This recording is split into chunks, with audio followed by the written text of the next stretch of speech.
మాది కొప్పాక గ్రామం అండి. నా పేరు జంగం రంగారావు.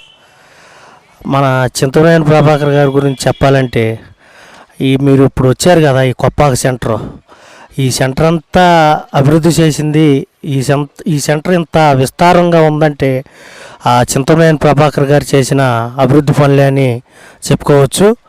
అదే కాక కొప్పాక గ్రామంలో 2014 ఎన్నికల్లో కూడా ప్రతి గ్రామంలో ఎస్సీ కాలనీలో కానీ బీసీ కాలనీలో కానీ ప్రతి ఇంటికి వెళ్ళే దారిలో ఏ దారి అయినా సరే సీసీ రోడ్లు ఆయన పోసినవేనండి. 2014 ఆయన దిగిపోయే టయానికి ప్రతి సందులో కూడా వెళ్తుందంటే వాళ్ళతో మాట్లాడి వాళ్ళని ఒప్పించి, అదేవిధంగా ప్రతి ఎస్సీ కాలనీ అవ్వచ్చు, బీసీ కాలనీ అవ్వచ్చు, ప్రతి ఇంటికి కూడా ఆయన ప్రతి లబ్ధి పొందిన వాళ్ళే, ప్రతి గృహానికి కూడా ఆయన ఇచ్చిన అభివృద్ధి పనులే కావచ్చు, ఇంకోటి ఏదో వగేర అన్నీ కూడా ఆయన వల్ల అభివృద్ధి పొందిన వాళ్ళే ఈరోజు తిడుతున్నారంటే, ఏమండి ఈరోజు ఎవరండి, ఈరోజు నా చేత ఏదైనా పని ఉందని ఎవరన్నా వెళ్ళారు అంటే, ఆయన గుమ్మం దగ్గరికి నాకు పని ఉంది బాబు అని వెళ్ళారంటే ఏదన్నా ఒక మాట అనొచ్చు, ఏం కాదన్నా. దాని గురించి నేను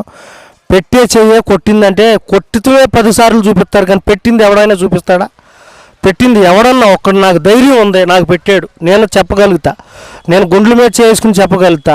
నేను ఎప్పటికైనా నేను బ్రతుకున్నాగా నాకు కట్టి కాలే వరకు నేను చింతమనేని ప్రభాకర్ గారితోనే ఉంటాను. చింతమనేని ప్రభాకర్ గారు చేసే అభివృద్ధి కార్యక్రమంలో నేను ఎప్పుడు తోడుంటాను. నాతో పాటు కార్యకర్తలు కూడా ఆయనకి ఎప్పుడు అండగా ఉంటారు. ఇదే కాదండి, ఏ పనైనా కూడా ఈరోజు అవసరమని ఆయన గుమ్మం దొక్కితే ఎవరికైనా సరే నేనున్నానని భుజం వేసుకుని వెళ్ళి ముందు ఒక పెద్దనేలాగా ఆయన వెళ్ళి ఆయన ప్రతి పనిలో కూడా ఆయన తోడుంటాడు, ప్రతి అవసరాన్ని ఆయన తీరుస్తాడని